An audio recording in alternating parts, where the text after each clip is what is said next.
बच्चों, आज हम कुंडलियों का छठा पद पढ़ेंगे। ध्यान दीजिए।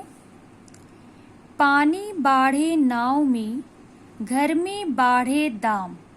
बाढ़े मतलब बढ़ना, नाव मतलब नाव जो आप लोग देखें जो पानियों में चलता है।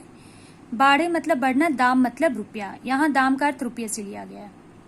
दो का अर्थ होता है दोनों। हाथ उलीचिए, उलीचिए मतलब हाथ से हटाना। यही सयानो काम, सयानो मतलब समझदार व्यक्ति।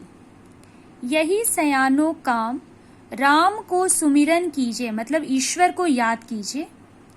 पर स्वार्थ के काज शीश आगे धर दीजिए, शीश मतलब सिर को आगे रख दीजिए। कह गिरधर कवि राय बड़ेन की यही बानी, बड़े लोगों की यही बात होती है। चलिए चाल सुचाल राखिए अपना पानी। यहाँ मनुष्य का पानी का अर्थ इज्जत से लिया गया है। ठीक है, अब ध्यान दीजिए।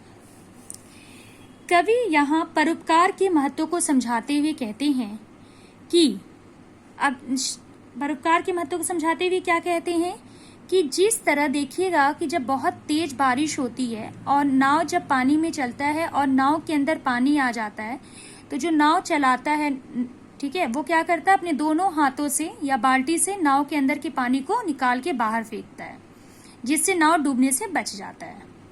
उसी प्रकार घर में भी अगर आपके पास धन बढ़ गए हैं तो उस धन का प्रयोग हमें परोपकार में लगाना चाहिए, दीन दुखियों की मदद करना चाहिए, ईश्वर का भजन कीर्तन करना चाहिए, दान पुण्य करना चाहिए।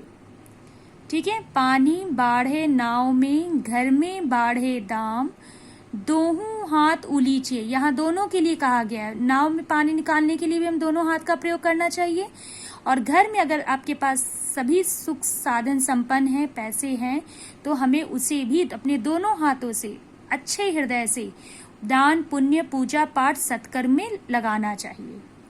यही सयाने व्यक्ति का काम होता है। यही सयानो काम राम को सुमिरन कीजिए। वही मैंने कहा कि अगर पैसा है तो भक्ति भावना कीजिए। पर स्वार्थ के काज शीश आगे धर दीजिए। कह गिरधर कवि राय बड़न की यही बानी, जो बड़े लोग होते हैं इनकी यही पहचान होती है, दान पुण्य करना, मदद करना, मंदिर बनवाना, मंदिर में सत्कर्म करना, अच्छे आचरण करना, ठीक है, लोगों को समझना, बिना स्वार्थ के लोगों की मदद करना। चलिए चाल सुचाल, और ऐसे बड़े लोगों की चाल ऐसी होती है जो क्या होती है, अच्छे से सही मार्ग पर चलते हुए अपनी इज्जत को संसार में बनाए रखते हैं। फिर से ध्यान दीजिए। पानी बाढ़े नाव में, घर में बाढ़े दाम, दोहू हाथ उलीचिए यही सयानो काम। यही सयानो काम राम को सुमिरन कीजिए, पर स्वार्थ के काज शीश आगे धर दीजिए। कह गिरिधर कवि राय बड़न की यही बानी, चलिए चाल सुचाल राखिए अपना पानी। कवि यहाँ परोपकार के महत्व को समझाते हुए कहते हैं कि यदि हमारे पास धन बढ़ जाए तो उसे हमें परोपकार के कार्यों में लगाना चाहिए। जिस तरह नाव में पानी भरने लगे तो व्यक्ति अपने दोनों हाथों से नाव के पानी को बाहर निकालता है, नहीं तो नाव डूब जाएगी।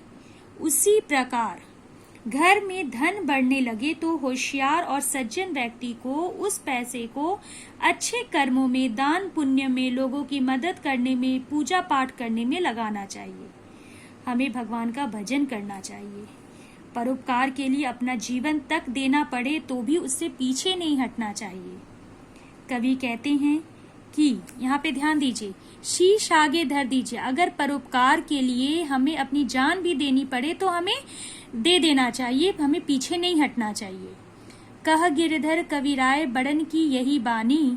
कवि कहते हैं बड़े लोगों की यही पहचान होती है, उनकी चाल ही उनकी पहचान होती है, और जो उनकी इज्जत संसार में बनाए रखते हैं।